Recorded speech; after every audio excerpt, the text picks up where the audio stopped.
نستعينه ونستغفره ونعوذ بالله من شرور أنفسنا ومن سيئات أعمالنا من يهد الله فلا مضل له وما يضلل فلا هادي له أشهد أن لا إله إلا الله وحده لا شريك له وأشهد أن محمدا عبده ورسوله الذي لا نبي بعده فقال الله تعالى في القرآن الكريم أعوذ بالله من الشيطان الرجيم يا أيها الذين آمنوا اتقوا الله حق تقاته ولا تموتن إلا وأنتم مسلمون وقال تعالى أيضا الحق من ربك فلا تكونن من الممترين. Hadirin ikhwati iman rahimakumullah. Alhamdulillah, puji dan syukur marilah kita panjatkan kehadirat Allah tabaraka wa taala.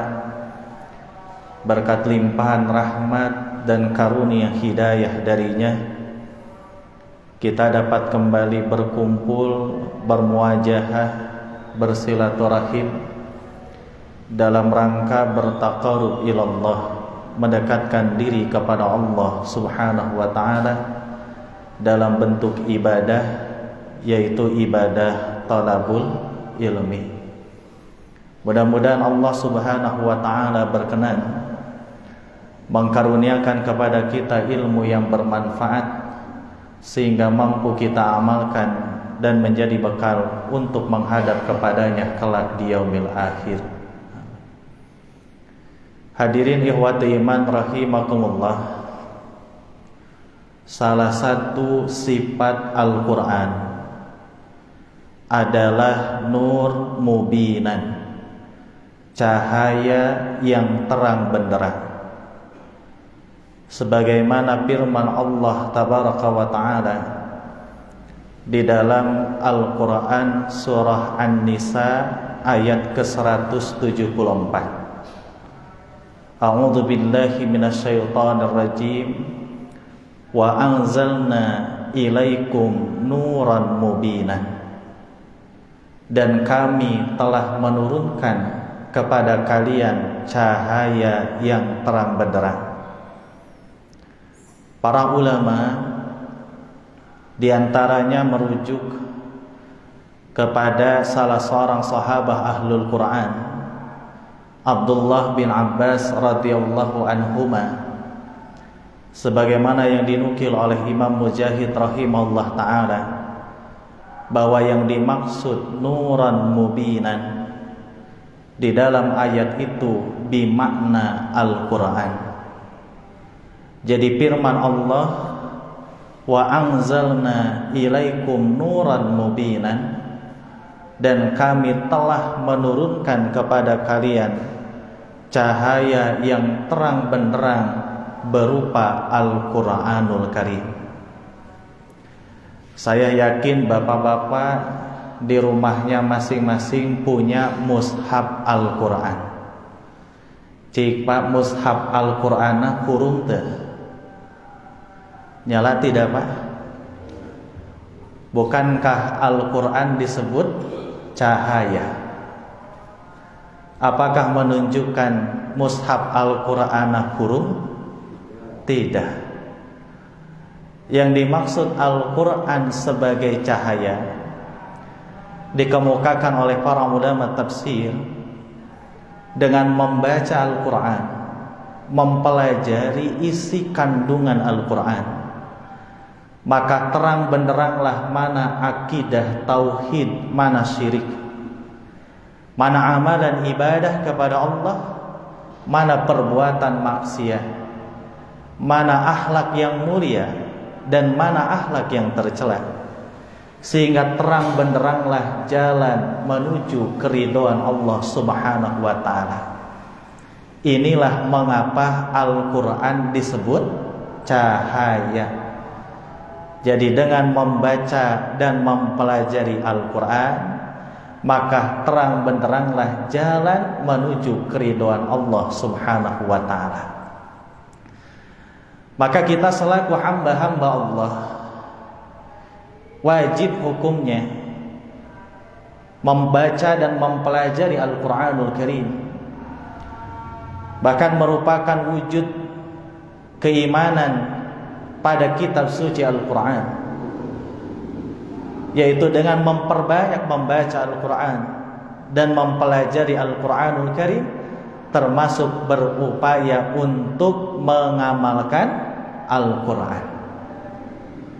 Akan tetapi, kalau kita perhatikan, banyak di antara kaum muslimin ketika mereka membaca Al-Quran, baru sebentar lalu mereka bosan.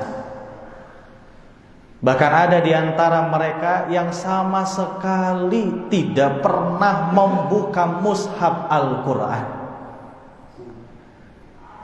Agamanya Islam, di KTP-nya jelas identitasnya beragama Islam. Di rumahnya punya mushaf Al-Quran, tapi tidak pernah dibuka, tidak pernah dibaca. Dibiarkan begitu saja berdebu, bahkan sampai rusak. Na'udzubillahi min dzalik. Berbeda ketika dihadapkan dengan WA, ketika dihadapkan dengan medsos, media sosial. Apa saja medsos, Pak? Ada Facebook ya, ada IG. Berbeda ketika dihadapkan dengan YouTube. Berbeda ketika dihadapkan dengan game online. Kalau anak-anak muda sekarang, mereka mampu bertahan berjam-jam, bahkan full seharian penuh berhadapan dengan hal-hal yang tadi disebutkan. Tetapi ketika berhadapan dengan Al-Quranul Karim, baru 5 menit lalu ia bosan. Nembege muka Al-Quran sahalaman, Quran muka soca nutup. Begitu pula ada di antara sebagian kaum muslimin, mereka rela bangun di tengah malam. Ada yang bangun di jam 12 malam, ada yang bangun di jam 1 malam. Bukan untuk memperbanyak membaca Al-Quranul Karim, tetapi untuk nonton bola. Bahkan kalau kaitan dengan nonton bola, biasanya dari semenjak pagi hari dipersiapkan segala sesuatunya. Komomun rame usumna Piala Dunia gitu. Dari semenjak pagi hari disiapkan opieunana, disiapkan bahan-bahan keur ngaliwetna gitu ya. Bahkan alarmna disetel agar bisa bangun di tengah malam,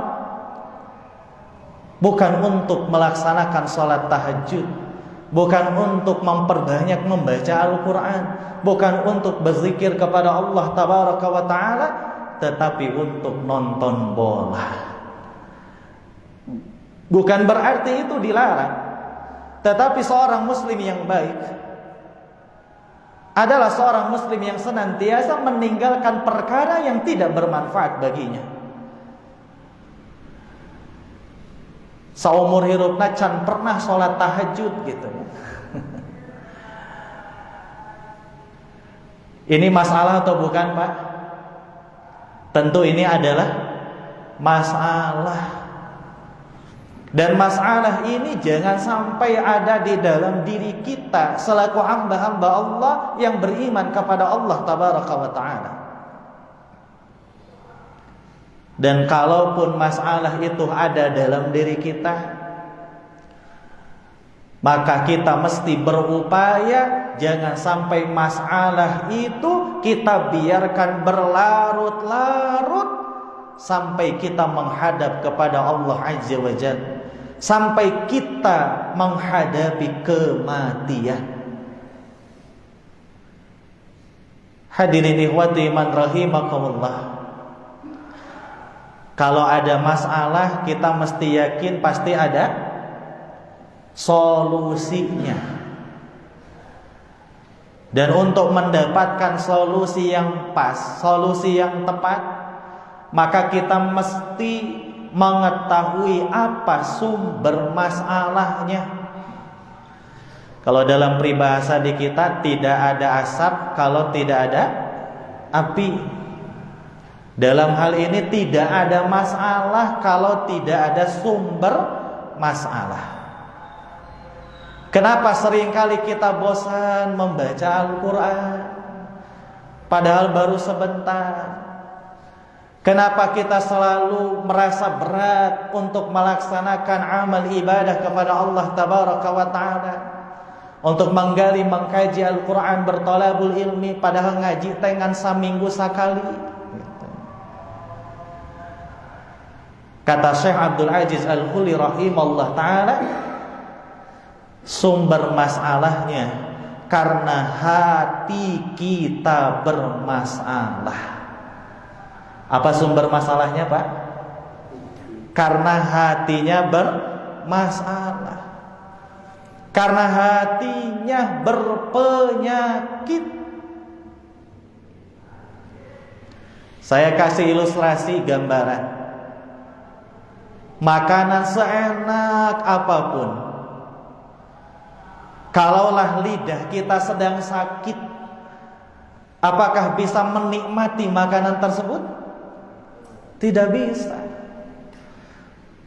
Sekalipun makanannya enak, dibuat oleh chef terkenal, harganya mahal, tapi kalau lidah kita sedang sariawan, maka kita tidak bisa menikmati makanan tersebut. Apakah karena makanannya yang tidak enak, atau karena lidahnya yang bermasalah? Karena lidahnya bermasalah. Sama halnya ketika kita berhadapan dengan Al-Quranul Karim. Kenapa kita tidak bisa menikmati Al-Quran? Apakah karena Al-Qurannya yang bermasalah atau diri kita yang bermasalah? Diri kita yang bermasalah. Pak, apakah Al-Quran itu enak? Al-Quran itu Masya Allah sungguh sangat enak. Maksudnya dengan Al-Quran akan mendatangkan hidup yang enak. Dengan Al-Quran akan mendatangkan ketenangan, ketentraman batin, sehingga akan melahirkan hayatan thayyibah, kehidupan yang terbaik di dunia, juga kehidupan yang terbaik nanti di akhirat dengan Al-Quranul Karim. Makanya pantas Rasulullah SAW dalam hadis yang diriwayatkan oleh Imam Bukhari dan Muslim, beliau menyebutkan bahwa Al-Quran itu adalah ma'dubatullah, hidangan atau jamuan dari Allah Subhanahu wa ta'ala. Cik Pak, biasanya ketika bapak-bapak mendengar kata hidangan atau jamuan, biasanya yang terbayang dan terpikirkan itu apa, Pak? Makanan dan minuman. Saya yakin bapak-bapak di sini punya hidangan, jamuan, makanan favoritnya masing-masing. Betul atau tidak? Apa makanan favoritnya, Pak? Ada yang makanan favoritnya semur jengkol, ada yang makanan favoritnya nasi liwet plus asin jambal plus sambal tarasi plus bakakak. Ira apa orang ngaliwat?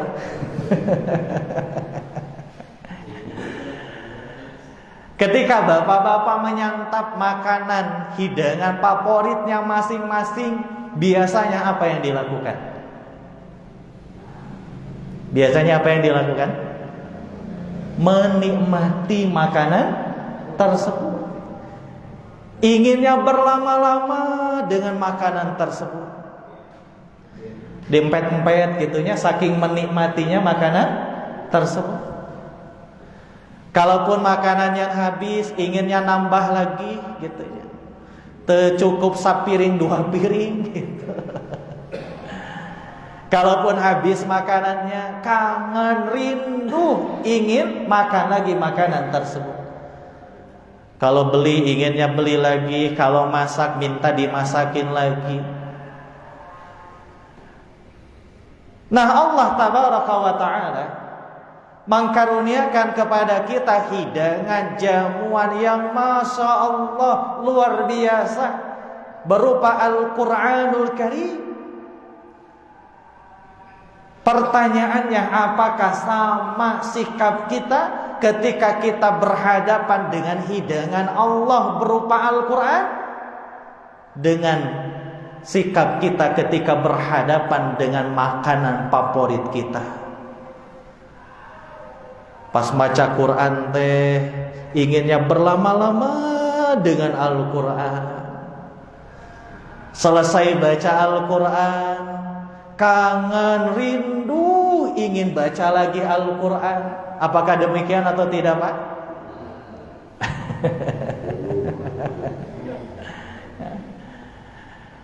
Insya Allah kalau jamaah Sabilus Salam, mudah-mudahan kita semuanya termasuk ahlul Quran. Sekalipun ada di antara sebagian kaum muslimin, ketika sholat berjamaah imamnya baca surah yang agak panjang, padahal yang dibaca surah Al-Adiyat, surah Ad-Duha gitu ya. Beres sholat teh, nah ari imam maca teh ini panjang-panjang teuing. Kecuali kalau yang dibacanya surah-surah yang mungkin lebih dari 50 ayat, sedangkan kondisi makmum ada yang sudah tua, ada yang sedang sakit. Karena Rasulullah SAW beliau menyampaikan seorang imam dalam salat berjamaah itu ya mesti bijaksana. Fa idza amma ahadukumun nas falyukhaffif. Apabila kamu mengimami manusia dalam salat berjamaah, maka ringankanlah, maksudnya ringankanlah bacaannya. Fa inna fihimul shaghir wa kabir wal kabir wadal hajjah. Sesungguhnya di antara makmum itu ada yang masih anak kecil, ada yang sudah tua renta, ada yang memiliki keperluan. Jadi tinggal dilihat dulu makmumnya gitu. Nah, hadirin ehwatu iman rahimakumullah, jeung fenomena diurang pami lebet sasih Ramadan ketika waktu sholat tarawih biasana dicirian imamna teh gitu. Mun imamna biasana maca surah nu panjang-panjang, kajen di imam sholat tarawih senengkan gitu. Nah, hadirin ehwatu iman rahimakumullah.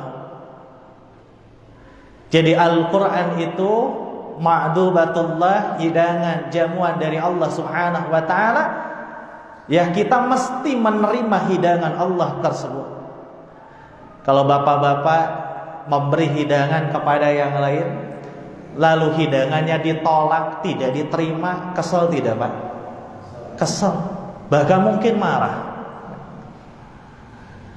Allah Azza wa Jalla mengkaruniakan hidangan jamuan berupa Al-Quranul Karim melalui Nabiullah Muhammad sallallahu alaihi wasallam untuk disampaikan kepada umatnya, termasuk kepada kita di dalamnya. Maka kita wajib menerima hidangan tersebut. Bagaimana cara menerima hidangan itu? Fata'allamuhu, maka pelajarilah oleh kalian Al-Quran. Kalau mempelajari Al-Quran, baca tidak, Pak? Ya otomatis baca Al-Quran. Akan tetapi kenyataannya banyak di antara kaum muslimin yang tadi disampaikan, jangankan mempelajari Al-Quran, membaca mushaf Al-Quran pun tidak. Hadirin ikhwati iman rahimakumullah, Utsman bin Affan radhiyallahu anhu Beliau pernah menyampaikan, kalau kalimat perkataan dari sahabat disebut apa Pak? Nah, Asharus Sahabah. Dalam Asharus Sahabah, Utsman bin Affan radhiyallahu anhu, beliau menyampaikan, "Lau tahurat qulubuna la sabiat min kalami rabbina." Seandainya hati kita bersih, seandainya hati kita tidak berpenyakit, maka kita pasti akan menikmati Al-Quran. Maka kita tidak akan pernah bosan membaca kalam Allah Subhanahu wa ta'ala. Yang mengatakan ini siapa Pak? Seorang sahabah ahlul Quran, Utsman bin Affan radhiyallahu anhu, yang disebutkan dalam salah satu riwayat, beliau pernah menghatamkan 30 juz Al-Quran hanya dalam satu kali sholat. Berapa juz Pak?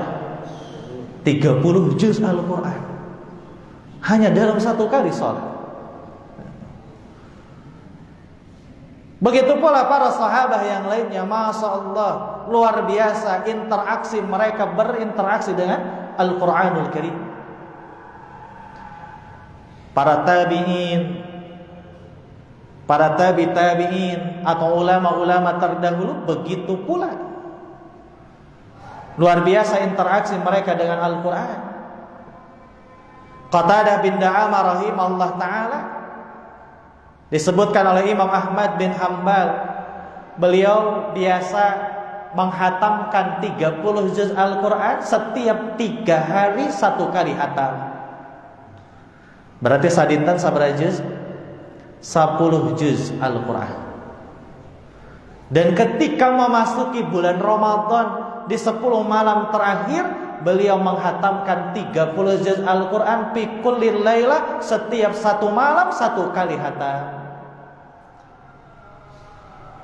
Lalu bagaimana dengan kita?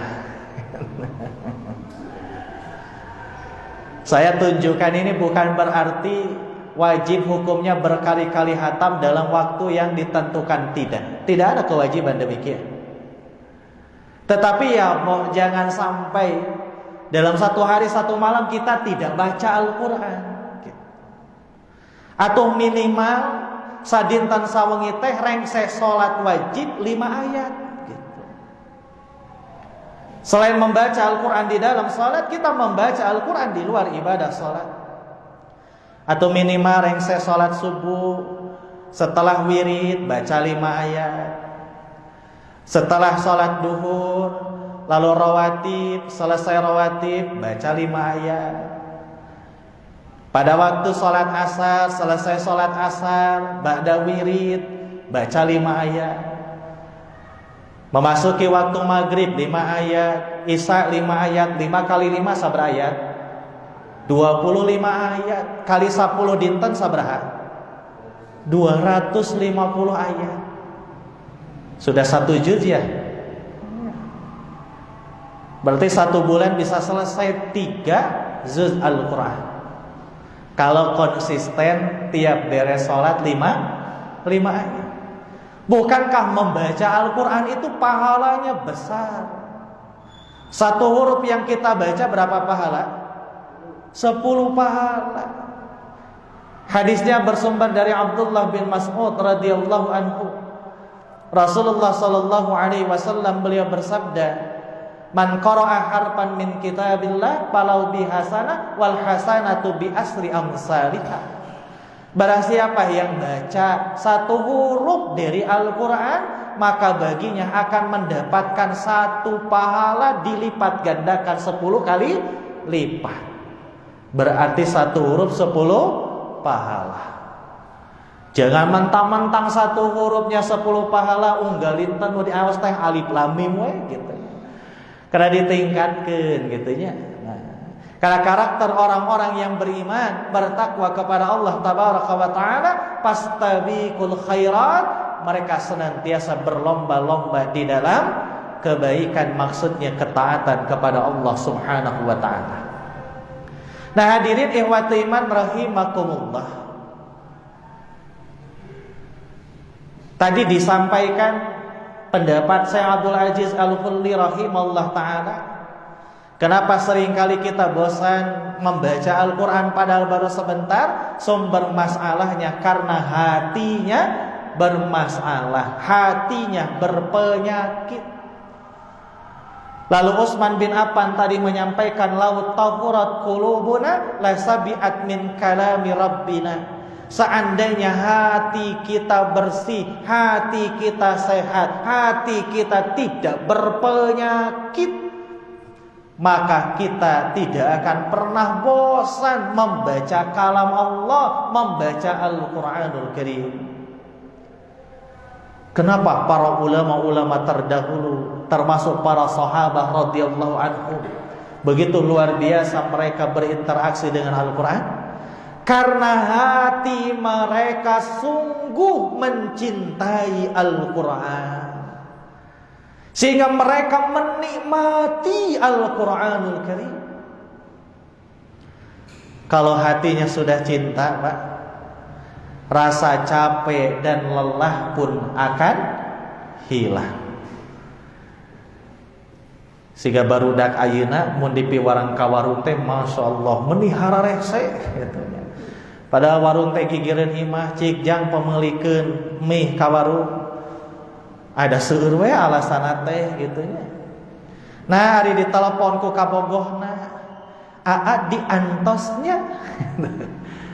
Padahal di luar kota dijugjug we gitu, padahal karek balik gawe dina kaayaan kondisi capek dijugjug we gitu.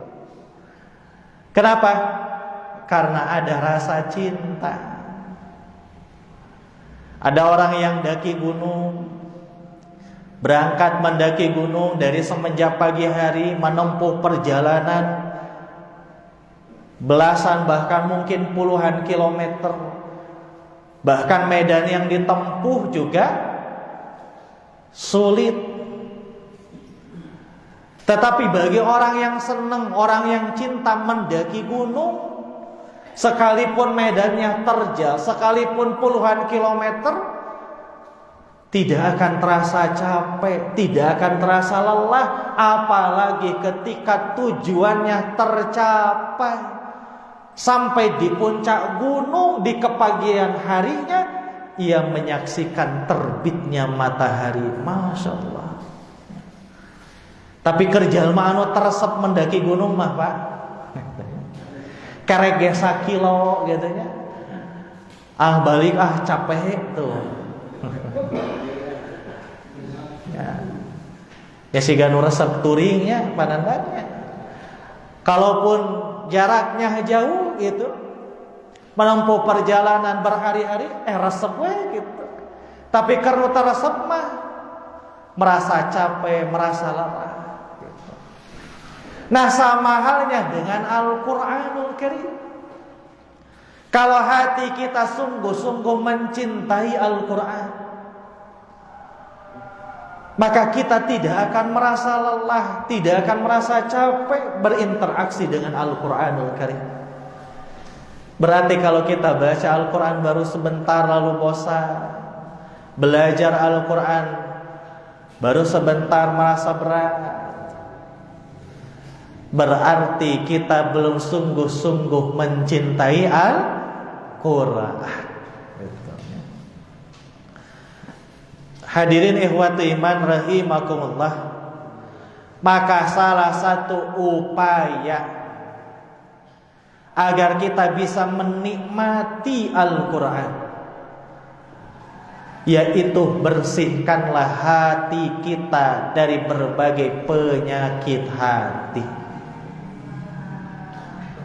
Karena bagi orang-orang yang beriman, bertakwa kepada Allah Tabaraka wa Ta'ala, disebutkan di dalam Al-Quranul Karim, mereka punya hati alias al-qalbul hayy, hatinya sehat, hatinya hidup,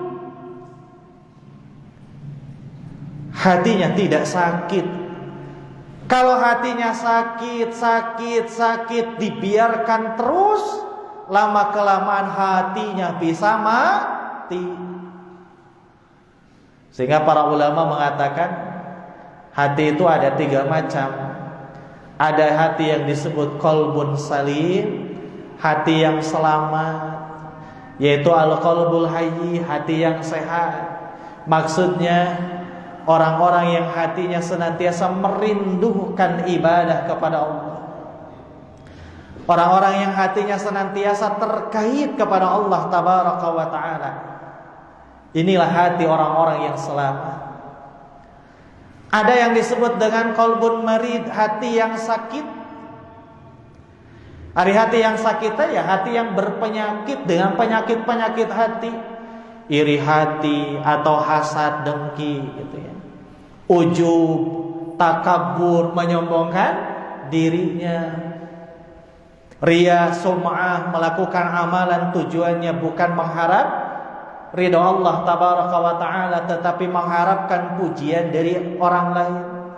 Ini adalah berbagai penyakit hati yang menyebabkan hatinya sakit.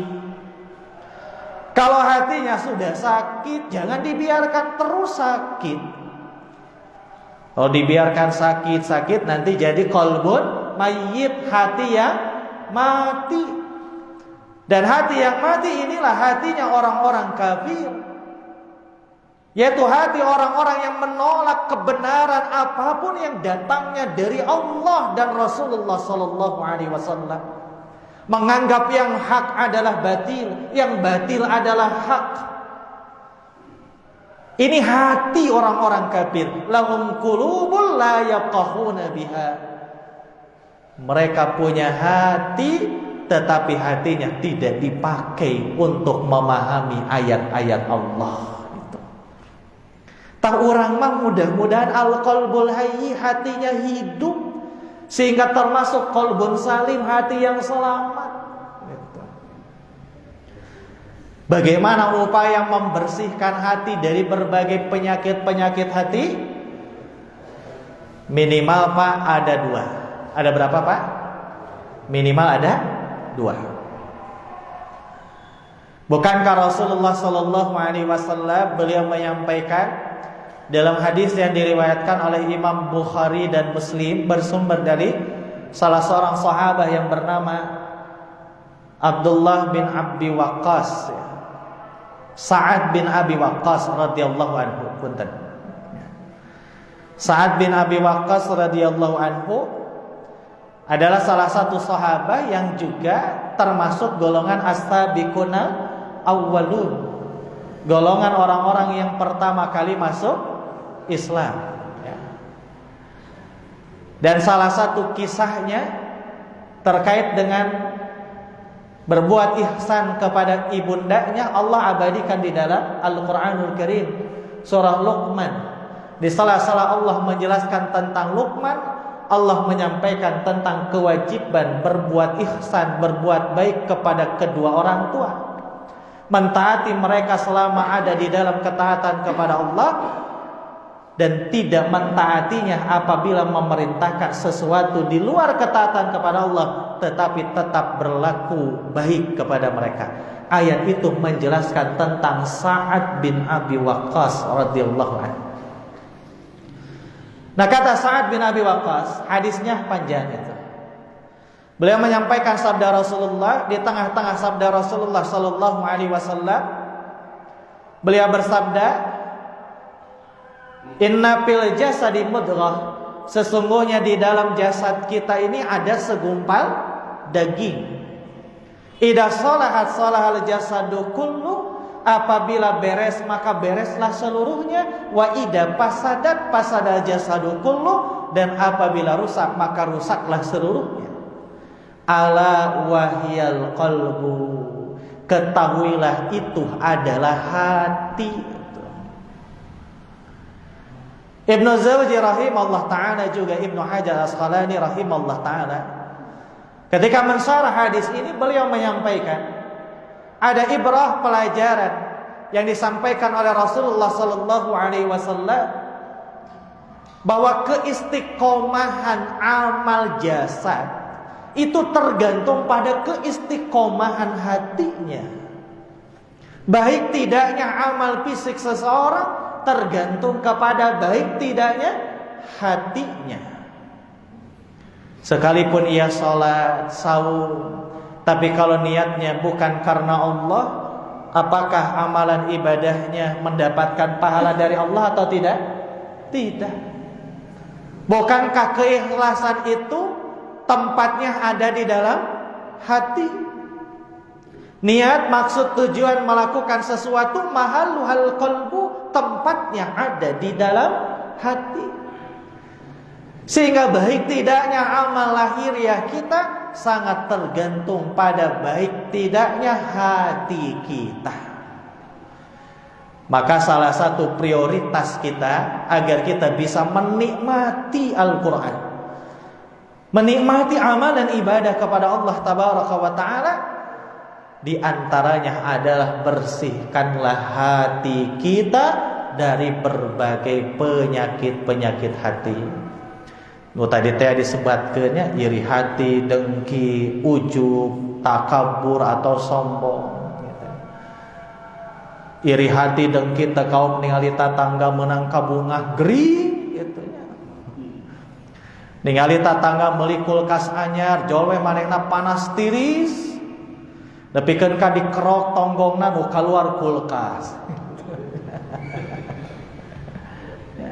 Nah ini mesti kita bersihkan.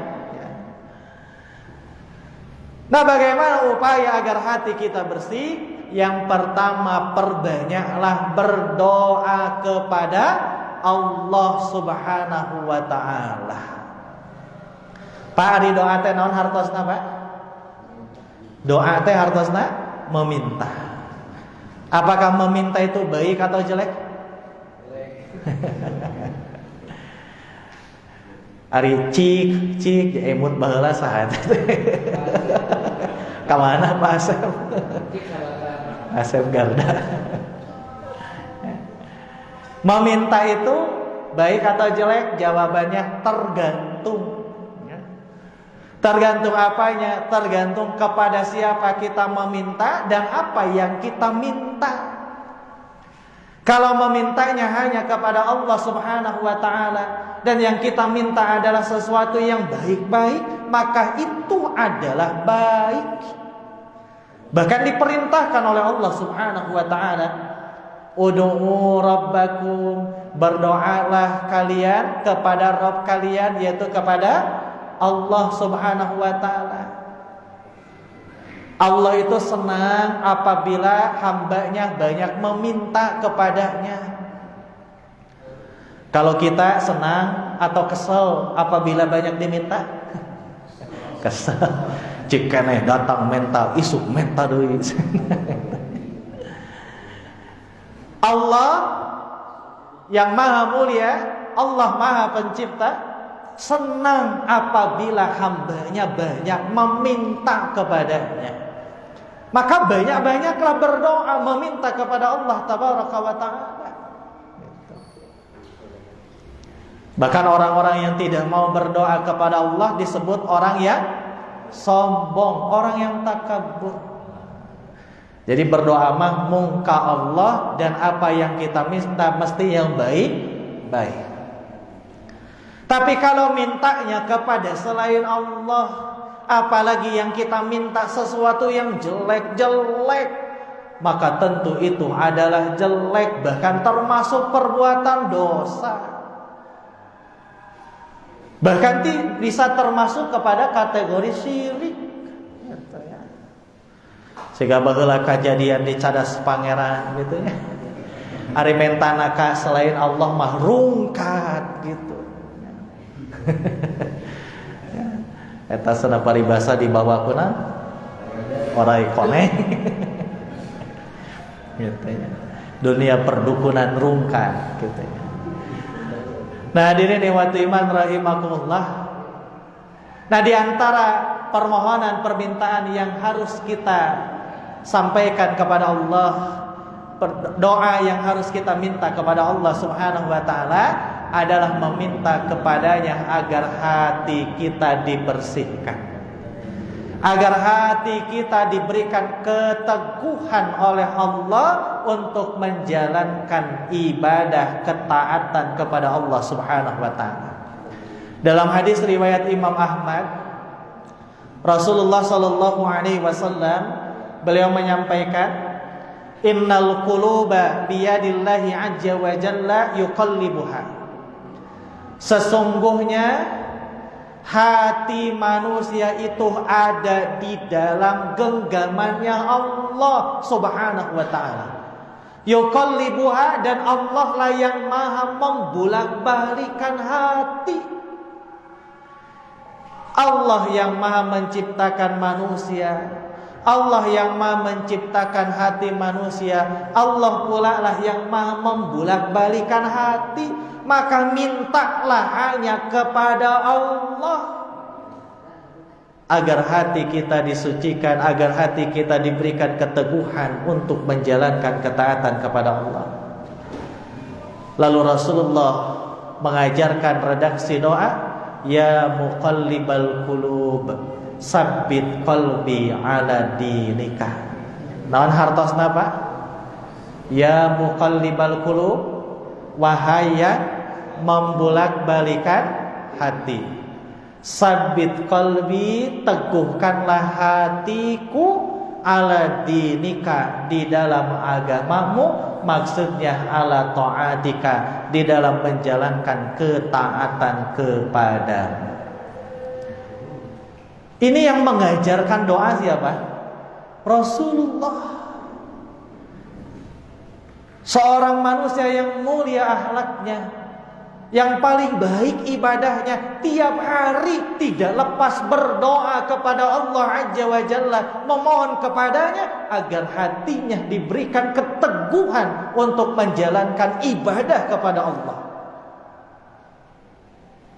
Jadi mun urang tengah doa ke Allah sungguh terlalu gitu. Jadi Rasulullah saja manusia yang mulia, ibadahnya luar biasa, tidak lepas dari istighfar dan tobat. Bahkan beliau senantiasa memohon, meminta kepada Allah diberikan keteguhan hati menjalankan ibadah kepada Allah. Mestinya kita yang setiap hari tidak lepas dari perbuatan dosa, kadang lalai dalam melakukan ibadah, maka jangan sampai kita lalai dari berdoa kepada Allah, meminta keteguhan hati untuk menjalankan ketaatan kepada Allah Subhanahu wa taala. Nu kadua terakhir Pak, mari kita selebat waktu sisanya. Perbanyaklah belajar ilmu agama. Dengan belajar ilmu agama, kita bisa tahu mana yang hak, mana yang batil. Dengan belajar ilmu agama, kita bisa mengetahui mana perbuatan yang baik, mana perbuatan yang jelek. Jangan sampai kita tidak tahu mana yang baik, mana yang jelek karena tidak mau belajar ilmu agama. Bahkan jangan sampai ada di antara kita akhirnya menganggap sesuatu yang baik itu jelek, sesuatu yang jelek itu baik. Menganggap yang sunnah bid'ah, menganggap yang bid'ah itu sunnah, karena tidak mau belajar ilmu agama dengan sebaik-baiknya. Dengan belajar ilmu agama, minimal Pak, ngecas keimanan. Jadi keimanan seseorang itu yazid wa yanqus, kadang bertambah juga kadang berkurang, kadang naik kadang turun. Yang minimal iman orang teh tong ngedrop. Mudah-mudahan bertahan, yang mudah-mudahan naik.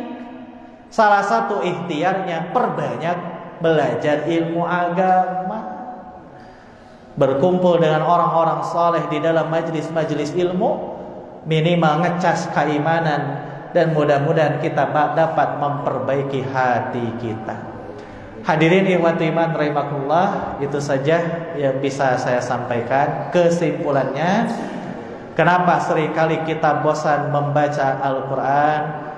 Kenapa seringkali kita malas untuk mempelajari Al-Quran atau bertolabul ilmi? sumber masalahnya karena hatinya bermasalah, hatinya berpenyakit. Maka salah satu upaya yang mesti kita lakukan adalah membersihkan hati dari berbagai penyakit hati. Salah satu upayanya adalah satu, perbanyak berdoa kepada Allah. Di antara doa yang diajarkan oleh Rasulullah, ya muqallibal qulub tsabbit qalbi ala dinika. Yang kedua, perbanyaklah bertolabul ilmi, belajar ilmu agama, minimal ngecas keimanan. Mudah-mudahan kita istiqomah menjadi para ahli ilmu, senantiasa cinta terhadap ilmu agama, semangat belajar ilmu agama, dan mudah-mudahan kita termasuk hamba-hamba Allah yang senantiasa berinteraksi dengan Al-Quran, memperbanyak membaca dan mempelajari Al-Quranul Karim. Rabbana atina fid dunya hasanah wa fil akhirati hasanah wa qina adzabannar. Rabbana wa taqabbal du'a. Aqulu qawli hada wa astaghfirullah li wa lakum. Wassalamu alaikum warahmatullahi wabarakatuh.